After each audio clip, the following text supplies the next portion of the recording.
Vamos a leer en Santiago capítulo 4 y el verso 10 y 7. Y el que sabe hacer lo bueno y no lo hace, le es pecado. Seguimos el tema de la fidelidad y de la responsabilidad. Dios espera de nosotros que seamos fieles porque Él mismo es fiel. Él siempre ha sido fiel. Su fidelidad alcanza cada generación. De generación en generación tú has sido fiel, declaró el salmista. Y ahora Santiago también nos dice la misma cosa. Al que sabe hacer lo bueno y no lo hace, le es pecado. Somos responsables por nuestro conocimiento. No somos inocentes. Tenemos una conciencia, primeramente. Y después, aún más importante, tenemos la palabra de Dios. ¿Cuántos hijos de Dios conocen la palabra? ¿Han leído la palabra? ¿Han escuchado la palabra? ¿Han escuchado una y otra predicación? Sin embargo, no hace caso a la palabra de Dios. Sabe lo bueno. Tiene conocimiento de lo bueno, o sea que lo correcto, pero no lo hace. ¿Y cuál es la conclusión? ¿Cuál es el veredicto de Dios? Es pecado. Y hay consecuencia. 1 Samuel 22, verso 14. Entonces Ahimelech respondió al rey y dijo: ¿Y quién entre todos tus siervos es tan fiel como David? Lleno también del rey, que sirve a tus órdenes y es ilustre en tu casa. Vamos a notar varios ejemplos. Aquí tenemos el ejemplo de David. David fue muy fiel. Desde la primera vez que encontramos a David cuidando a sus ovejas, o sea que mejor dicho, las ovejas de su padre, vemos la fidelidad de David. Él fue un simple muchacho, un joven, que estaba cuidando el rebaño de su padre. No fue ni siquiera su propio rebaño en aquel entonces. Sin embargo, él fue fiel. Él guardó esas ovejas como si fuesen suyas propias, aunque no fueron. Él mata a un león, a un oso. Él protegió a las ovejas y él no las abandonó. Le vemos cuidando las ovejas. Él fue fiel. Después, como sabemos por la historia, David mató a Goliat, el gigante filisteo. Y por esta causa, Saúl le recibió en casa y quedó con Saúl.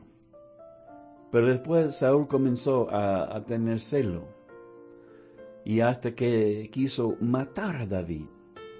No matar a David porque fue infiel, no matar a David porque él había robado o porque él había cometido algún otro crimen, sino simplemente por su celo. Y aquí tenemos a un compañero de Saúl, Ahimelech, y dice al rey: pero rey, ¿qué está pasando aquí? ¿Por qué tienes estas acciones? ¿Por qué quiere matar a David? Porque no hay ningún otro entre todos tus siervos que es tan fiel como David. Y fue también el yerno del rey. Pero dice este hombre, dando testimonio a la fidelidad de David, que él sirve a tus órdenes y es también ilustre en tu casa. David tomó su responsabilidad en todo caso, y después cuando él llegó a ser rey, él también tomó sus responsabilidades. Él fue fiel aún como rey. vamos a notar la fidelidad de otro joven. David, como dijimos cuando lo encontramos, fue un joven, tal vez 15, 16 años. Y a través de su vida, según la palabra de Dios, él murió a los 70 años. Y a través de todos esos años, él fue fiel al Señor, siempre tomando su responsabilidad.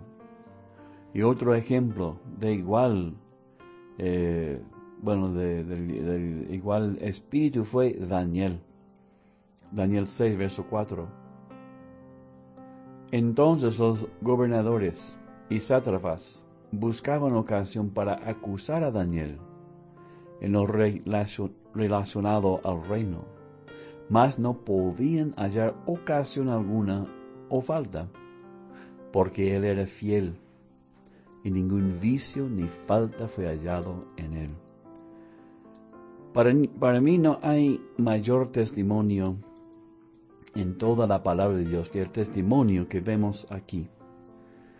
Vamos a ver la escena aquí. ¿Cuál es la escena? ¿Cuáles son los acontecimientos? Primero, Daniel estuvo en un país ajeno. Él fue extranjero en Babilonia. Y él había obtenido favor delante del rey y sus siervos.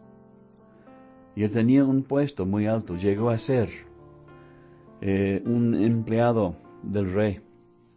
Él servía al rey en el palacio. Él estaba metido con los políticos, diríamos. Y estos hombres buscaban ocasión para acusar a Daniel. Pero no en cuanto a su vida personal, ni tampoco en cuanto a su religión. Dice, en lo relacionado al reino, en lo relacionado al gobierno, a la política. Dígame si usted, mi amigo, conoce a un solo político que es realmente honesto y ha sido así toda su vida. Yo no conozco a ninguno. Muchos han comenzado muy sencillamente. Han comenzado como honestos. Pero estando en el sistema, ellos mismos fueron corruptos. Ellos también llegaron a ser tan corruptos como los demás políticos. Daniel no fue así. En medio de un país ajeno, en medio de un ambiente totalmente contrario a su fe en Dios, él quedó fiel, porque dice que no podía encontrar ni una ocasión, ni una falta, porque él era fiel. Él era fiel, la referencia aquí es que él fue fiel al rey. Él fue fiel para llevar a cabo sus deberes para con el rey que él servía. La razón es porque él fue fiel para llevar a cabo sus deberes delante de Jehová, ante todo. Él permaneció fiel a Jehová, aun cuando el rey le prohibió que orara al Dios Todopoderoso que él servía. Aún en este caso, aún en cuanto a esta parte también, vemos que él fue fiel. Gracias a Dios por los ejemplos que tenemos en la palabra de Dios, de aquellos hombres y mujeres también que fueron fieles a pesar de todo obstáculo. Fueron fieles a pesar de toda dificultad. No fue fácil para Daniel quedar fiel en ese país ajeno, afuera de lo que él conocía, afuera de su país, afuera de sus parientes. O sea que no tenía sus parientes para animarle. Y así, él estaba solo, se encontró solo, pero quedó fiel. Que nosotros también seamos como Daniel, fieles. Nuestra fidelidad es primero hacia nuestro Padre Celestial. Y después en todos nuestros quehaceres de la vida, también podemos ser fieles y tener el mismo testimonio que tenía Daniel, el mismo testimonio que tenía David, de ser fiel en todos nuestros asuntos día tras día. Tenemos que tomar nuestra responsabilidad y ser fiel delante de Dios.